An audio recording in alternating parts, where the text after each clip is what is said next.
嗱，垃圾桶側邊咧就有啲塑膠，呢一啲質地嘅塑膠咧，其實係可以回收㗎。佢其實咧好多自提點咧，佢哋都會有好多塑膠咧包住啲物品㗎嘛。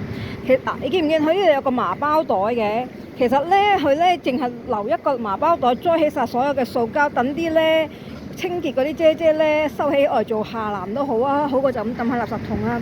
因為你抌垃圾嘅時候咧，你好難可能會有啲飲品啊、煙灰啊諸如此類，整污糟咗啲膠㗎嘛，咁個質地都會受到影響咯。你橫掂都要拆箱㗎啦，你又橫掂都係要抌㗎啦。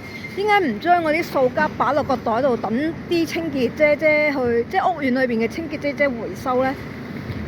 你拆拆嘅時候行過嚟抌呢個垃圾都好多步啊！你將呢袋嘢等落同一個袋，即係等落個袋入邊，成捆嗰啲塑膠包個袋裏邊，咁咪應該仲慳功夫咩？點解要咁做咧？我都真係唔係好明白。